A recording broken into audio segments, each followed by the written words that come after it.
Hey guys, let's get more news about Warriors, but first, don't forget to subscribe and leave your like. Rockets hope roster experiments keep paying off.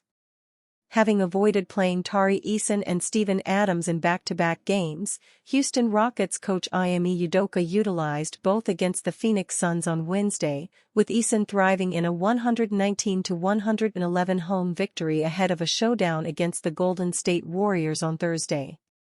Both Eason and Adams will be unavailable against the visiting Warriors in the final game for both teams before the All-Star break. The Rockets' depth, a strong suit earlier this season, has been compromised by injuries and injury management, the latter being the reason for resting Eason and Adams in back-to-backs. Eason had 25 points, 9 rebounds, a season-high tying 4 assists and 3 steals against the Suns.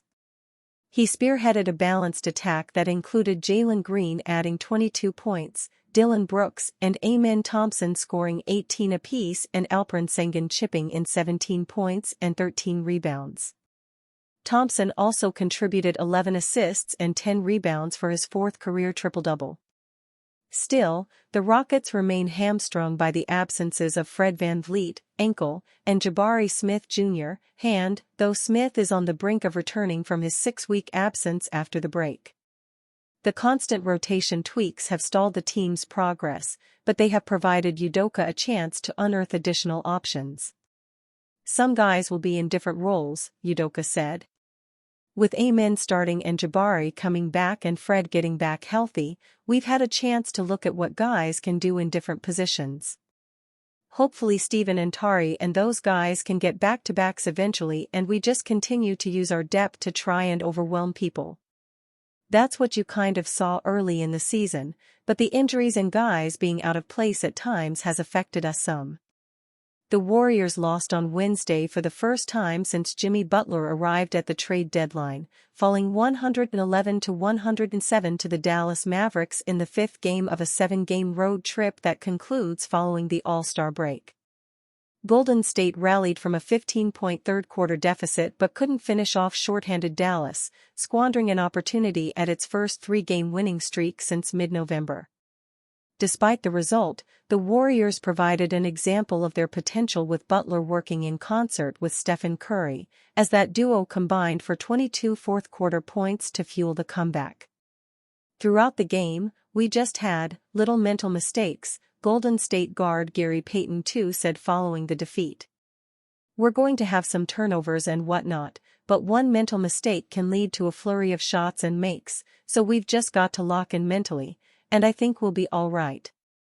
Curry finished with 25 points, 5 rebounds and 8 assists, and Butler posted 21 points, 9 rebounds and 7 assists. Work remains to ease the transition for both players and the Warriors as a whole, but the early results have been positive for a team that was idling before the seismic acquisition. It's made sense so far, Curry said. You see the positives of what Jimmy brings on both ends of the floor. He's a high IQ guy, a competitor. He plays under control all the time, and we've put pieces around him with different lineups. We're still trying to figure that out. It's been good so far. I'm excited about building some momentum. We want to end the road trip right. We've got an opportunity to do something pretty special considering where we've been this season. Kyrie Irving's big night lifts Mavs past Jazz. Kyrie Irving made a season-high 7 3-pointers and scored 27 of his 42 points in the second half as the Dallas Mavericks beat the visiting Golden State Warriors 111-107 on Wednesday. Klay Thompson and Max Christie scored 17 apiece, Brandon Williams added 12 off the bench, and Najee Marshall had 10 for Dallas, which won for the 3rd time in its last 4 games. Irving was 7 of 10 from beyond the arc and had 7 rebounds. The Mavericks led 107-104 on Irving's three-pointer with 1:47 left in regulation before Golden State pulled even on Jimmy Butler's layup and Stephen Curry's free throw. Curry missed his second foul shot and the Mavericks regained the lead on Marshall's jumper with 25.6 seconds left. Christie converted 2 free throws with 10 seconds left after Butler's game-tying layup was overturned by an offensive foul, and Dallas sealed the victory by forcing a turnover on Golden State's final possession. Curry led Golden State with 25 points and 8 assists. Butler had 21 points, 9 rebounds, and 7 assists. Moses Moody and Gary Payton too scored 14 points apiece off the bench, and Draymond Green added 13 points. Dallas led 32-31 after one period and opened the second quarter on an 18-5 run to move ahead 50-36. Golden State cut the deficit to 57-56 after closing the half on a 15-3 run. Irving led all scorers for the half with 15 points. Irving made 3 straight three-pointers during a 16-6 run to give the Mavericks a 79-64 lead with 4:33 left in the third quarter. The Warriors answered with a 14-4 run to pull within 83-78 at the end of the period. Dallas led 99-89 after Christie scored with 6:12 left in the fourth quarter before Curry's three-pointer capped a 13-2 run and gave Golden State its first lead since early in the first quarter at 102-101 with 3:31 remaining, setting up the game-ending sequence. The injury-plagued Mavericks were without Daniel Gafford, right knee sprain, P.J. Washington, right ankle sprain, and Dante Exum, Achilles tightness, and had only one player taller than 6'8" available. Warriors' Joe Lacob reveals love for Jonathan Kuminga. Jimmy Butler lost the joy of playing basketball in the 2024-25 season as a member of the Miami Heat. However, the Golden State Warriors helped him retrieve such a warm feeling after signing the disgruntled star to a 2-year, $110 million contract extension. Warriors ownership won't let such a hefty contract get in the way of giving joy to another player. Warriors' Joe Lacob reveals love for Jonathan Kuminga.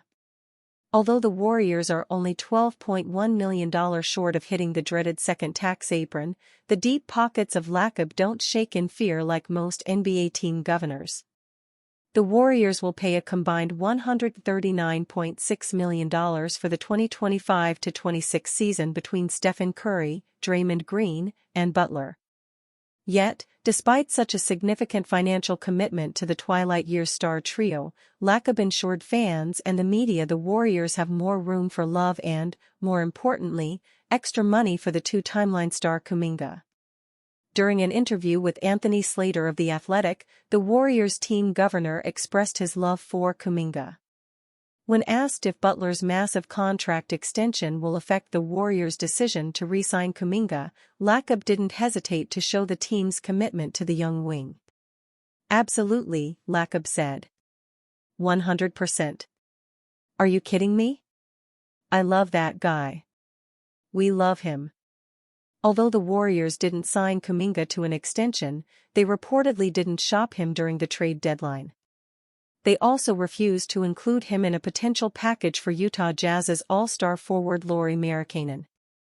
Still, if the Warriors don't ascend to the greatness they project with the Butler, would Lacob have no issues paying second-apron consequences if they failed to make the playoffs or petered out in the playoffs' opening round? While such questions deserve answers, for now, Lacob insists he'll show Kuminga the money, or love. And you, fan? What do you think of the situation of Jonathan Kuminga? Leave your opinion in the comments.